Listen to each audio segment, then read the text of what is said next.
Qala al-mu'allif rahimahullah wa nafa'ana bi ulumihi fid dharain. Amin. Waqad kana an-nabiy sallallahu alaihi wasallam misalan yuqtada fi ihtiram al-ittifaqah. Nabi sallallahu alaihi wasallam adalah merupakan contoh yang patut diteladani dalam menghormati kesepakatan dan memelihara perjanjian. Meskipun kadang-kala para sahabatnya berpendapat tentangnya menurut apa yang mereka yakini adalah sebagai suatu ketidakadilan, merugikan terhadap umat Islam, bagaimana terjadi pada perjanjian Hudaybiyah. Jadi tuan-tuan, cerita ini sambungan daripada politik dalam Islam, kepimpinan. Politik ni kepimpinan.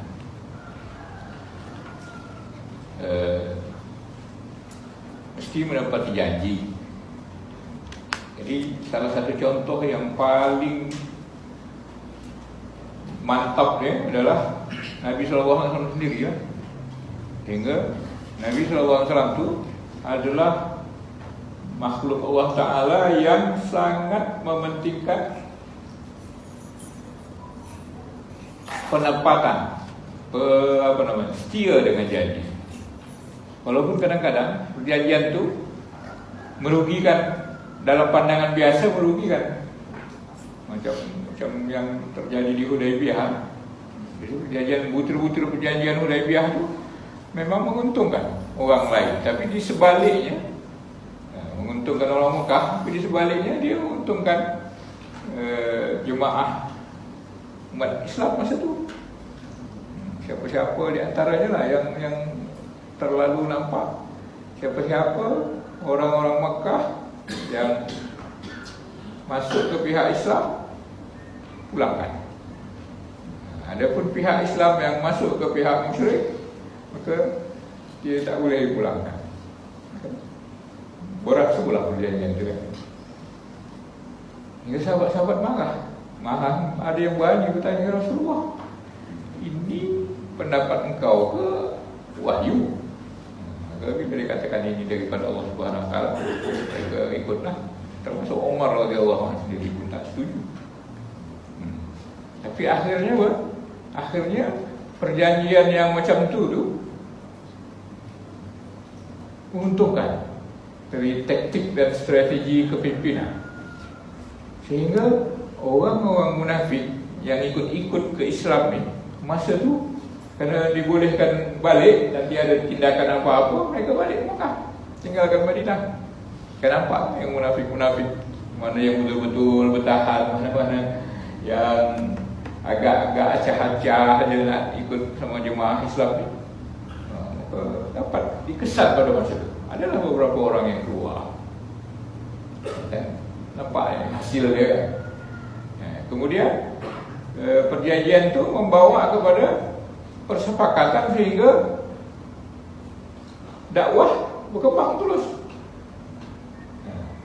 Jadi kalau tak disepakati, tentu adalah ancaman-ancaman dan orang-orang kafir boleh menyerang semaunya.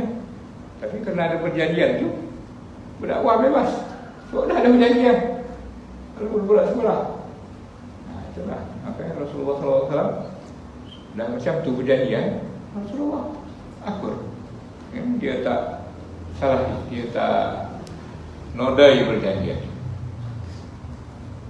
Kemudian ada seorang sahabat Nabi SAW, bukan sahabat, ada seorang datang daripada orang yang ada perikatan perjanjian pada orang Mekah. Ketika seorang datang menghadap Nabi ingin bergabung dengan pasukan umat Islam, maknanya dia non-Muslim lah, dalam salah satu peperangan baginda Nabi SAW melawan kaum Quraisy. Quraisy di Mekah nak berperang ni sama orang Islam yang di Madinah. Ada satu orang hamba Allah tu nak ikut perang, nak menolonglah konon-konon ni. Sedangkan orang ni sebelumnya telah ada terikat janji dengan Quraisy. untuk tidak ikut berperang dalam barisan musuh mereka. Ada seorang tadi tak ikut memerangi orang Quraisy. Rasulullah tahu orang ni ada ikat janji pada orang Quraisy, tak boleh saling memerangi. Arab ni walaupun dia jahiliyah, dia kalau bab perjanjian ni mereka pegang. Ini Arab ni. Kita kalau janji sama Arab hati-hatilah. Pergi muakah janji tu, dia orang biasanya betul apa yang dijanjikan. Jadi macam ni lah. Pada masa tu ada perjanjian antara lelaki ni dengan orang Quraisy, tak boleh saling memerangi. Maka Rasulullah kata sallallahu alaihi wasallam tidak mengabulkannya, tidak memperkenankannya untuk bergabung, sebab dia akan melanggar perjanjian. Dan Nabi sallallahu alaihi wasallam memerintahkan kepadanya untuk menepati janji. Saya mengatakan kita menepati janji kepada mereka dan kita memohon pertolongan daripada Allah Subhanahu wa taala. Bahasa halus itu. Kau ada perjanjian sama dia orang, kau mesti tepati. Soal kurang bantuan, kita doa sama Allah Taala. Bantuan Allah Taala lagilah besar. Tapi bila kita ingkari janji, Allah tak akan tolong kan? Mana lebih kuat pertolongan yang seorang ni dengan pertolongan Allah Subhanahu wa taala. Jadi diutamakanlah pertolongan harapan pada Allah Subhanahu wa taala supaya menolong. Tapi kan karena dia tak bertepatan dengan syariat perjanjian. Jadi tuan-tuan, macam tu juga kita mudah-mudahan kalau kita berpegang kepada janji, walaupun apa yang terjadi, Allah Taala akan tolong.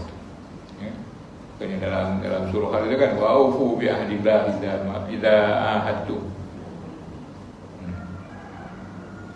Surah apa tu? Surah Nahl kan? Wa'ufu bi ahdillah. Sempurnakan janji, tepati janji kamu dengan janji Allah Subhanahu wa taala. Padahal kita sesama manusia berjanji, tapi Allah anggap di situ perjanjian itu adalah perjanjian kepada Allah Subhanahu wa taala. Buat salah janji sama manusia, tapi kita bermakna kita berjanji sama Allah Subhanahu wa taala. Berani tak mengingkari janji kepada Allah Subhanahu wa taala? Tentu tidak.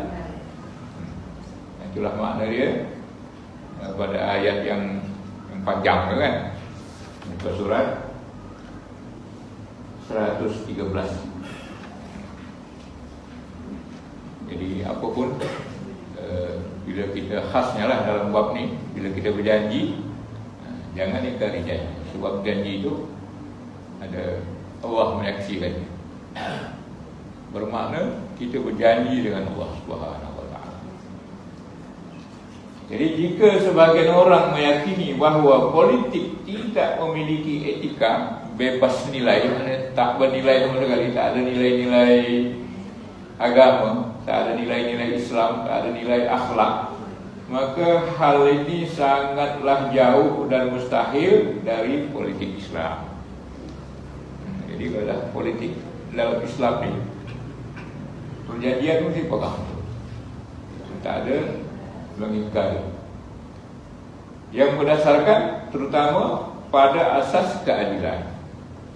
Jadi asas perjanjian itu keadilan, kesetiaan, kejujuran, kemuliaan dan akhlak mulia. Jadi tuan-tuan kita ni, seperti saya kata kita sampaikan, kalau kita berjanji, apalagi sama orang yang bukan Islam, bila kita dah berjanji, jangan cuba-cuba nak ingkari janji, sebab dia orang nilai. Kita dah tak berdakwah sama dia orang, dah tu mencontohkan perangai tak elok, perangai tak tepat janji, tak bayar hutang dan sebagainya. Kalau kita sesama orang Islam ni mungkinlah boleh faham-faham kan, tapi kalau sama orang yang non-Muslim, tepatilah janji.